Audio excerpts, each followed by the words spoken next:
خودی کا سر نہاں لا الہ الا اللہ لا الہ الا اللہ۔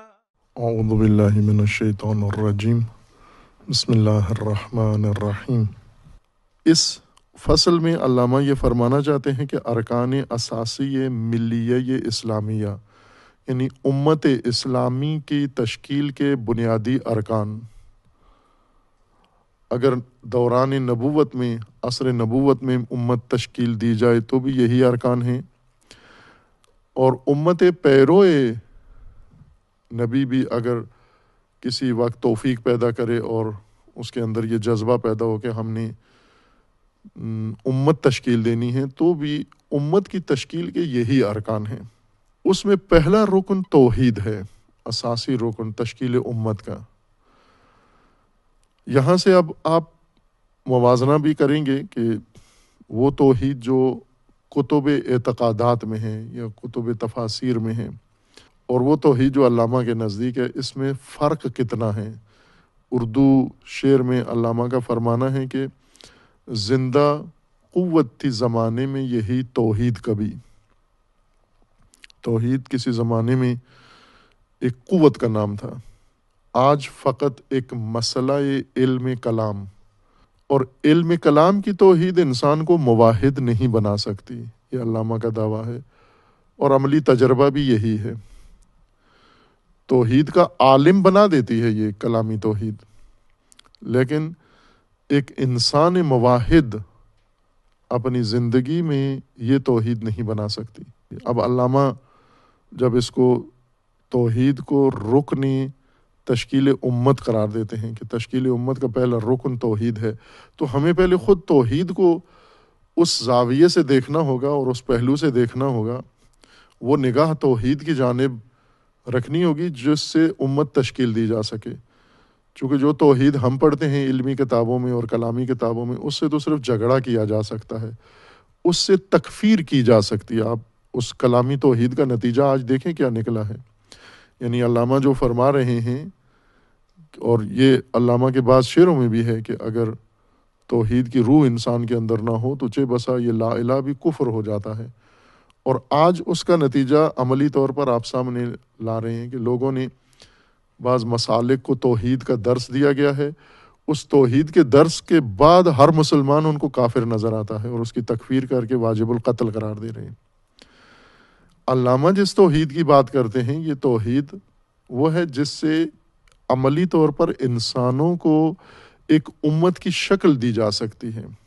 اس کو ایک ایک کر کے ابھی علامہ موضوع کو کھولتے ہیں خوبصورتی کے ساتھ، اور اس نقطے تک پہنچاتے ہیں انسان کو کہ یہ توحید جب تک نہیں پڑھی جائے گی، توحید سے جب تک دین شروع نہیں ہوگا، امت تشکیل نہیں پا سکتی اس وقت تک۔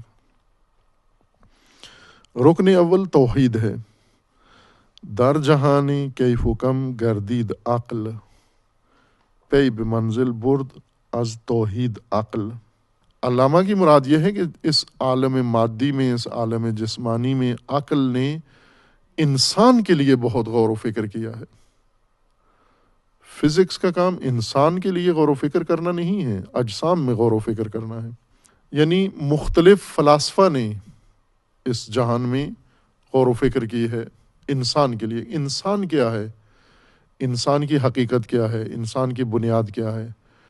پی بمنزل برد از توحید عقل۔ خوب جہان کم و کیف میں عقل بہت دوڑی، عقل نے جتنا بھی غور و خوض کیا، نتیجہ حیرت، سرگردانی، کنفیوژن ہی نکلا۔ اور اس کا ثبوت کیا ہے؟ موجود ہیں وہ سارے علوم، وہ سارے فلسفے اس وقت موجود ہیں، ان میں آپ غور کریں کیسے۔ مثلا کائنات کی تخلیق کیسے ہوئی، اس میں آپ بشر کی حیرت و سرگردانی دیکھیں، تعجب ہوتا ہے۔ خود اس بات پہ حیرت ہوتی ہے کہ کتنا حیران ہے انسان تخلیق کائنات پر، فرضیے کتنے بنائے، نظریے کتنے بنائے، اقوال کتنے، احتمالات کتنے، اور یہ ساری چیزیں اگر غور کریں تو ایک عجیب و غریب حیرتناک دنیا ہے یہ افکار کی دنیا۔ اس میں عقل کی حیرت اور عقل کی پریشانی صاف نظر آتی ہے. جتنا مطالعہ انسان کرے ان افکار میں، ان فلسفوں میں، عقل کی حیرت بخوبی نظر آتی ہے کہ کیا بیچاری عقل کا درگت کیا بنی ہوئی ہے حقیقت کائنات کو سمجھنے میں اور حقیقت انسان کو سمجھنے میں. کائنات کیسے بنی اور اس کائنات میں انسان کیسے آیا، اور یہ جائیں گے کہاں، یہ کائنات و انسان، ان کا مقصود کیا ہے. اور پھر اسی عقل کی تگ و دو میں عقل کو تسکین کہاں ملی. آیا عقل کو واقعاً ڈور کا سرا ملا بالآخر تخلیق کائنات اور راز نظام ہستی سمجھنے میں یا انسان کو سمجھنے میں؟ علامہ اقبال فرماتے ہیں آخرکار مل گیا، اور وہ ڈور کا سرا توحید ہی سے اس کے ہاتھ آیا. یہاں اطمینان نصیب ہوا. الا بذکر اللہ تطمئن القلوب، جو قرآن کریم میں ہے. قلوب وہی عقل ہے، قلب یعنی قوت ادراک انسان، قوت فہم انسان.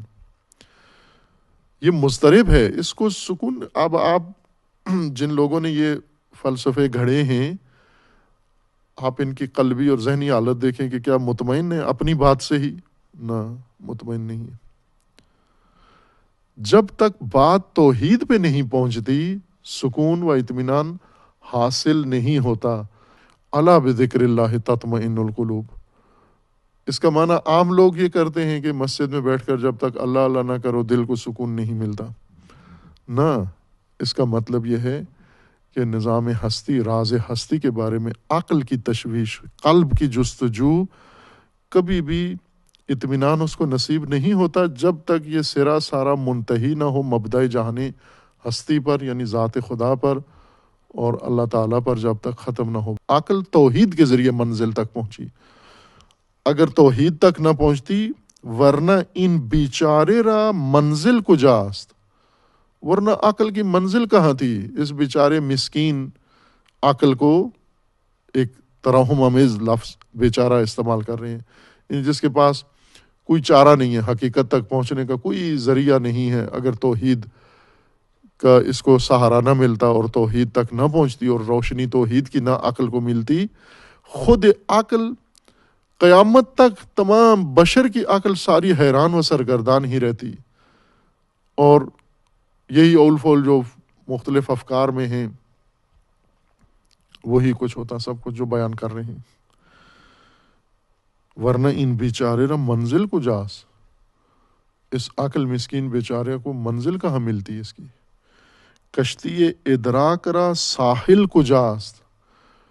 ادراک انسان، فہم انسان کا ساحل نہیں ہے اگر توحید نہ ہو، اگر رہنمائی نہ ہو، اگر ہدایت اللہ کی جانب سے اس کو میسر نہ آئے.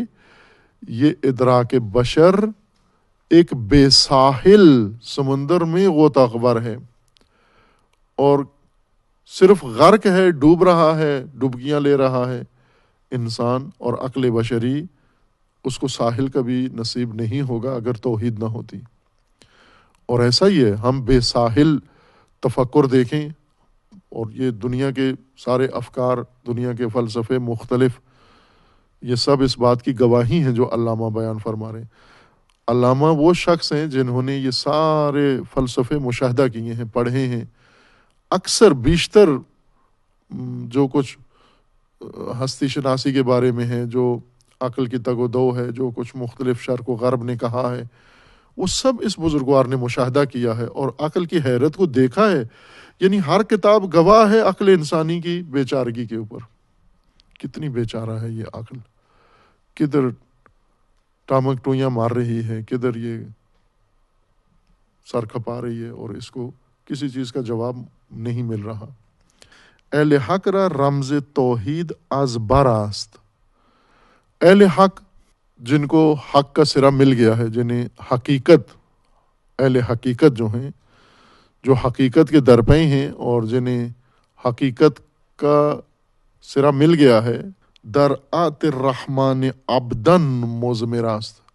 خب وہ رمز کیا ہے، وہ کوڈ کہاں ہے جو اہل حق کو پتہ چل گیا ہے اور جس سے وہ نظام ہستی، نظام جہان کم و کیف کی حقیقت کو سمجھنے کے قابل ہو گئے ہیں؟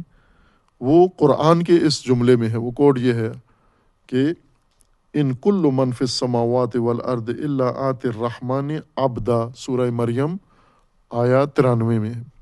جو کچھ زمین و آسمان میں ہے وہ سب اپنے رب کے سامنے عبد بن کر آ رہا ہے، عبد کی حالت میں آنے والا ہے۔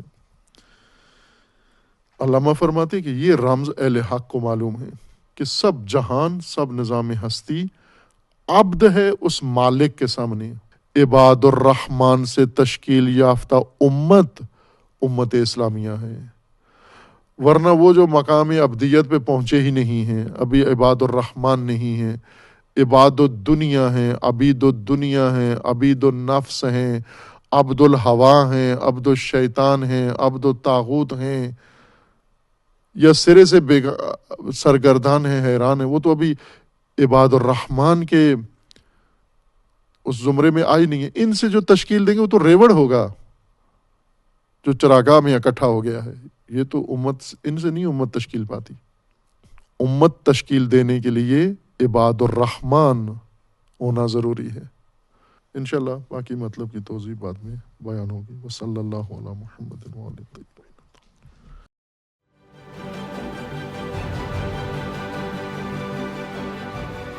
عکس، سچائیوں اور حقائق کا عکس۔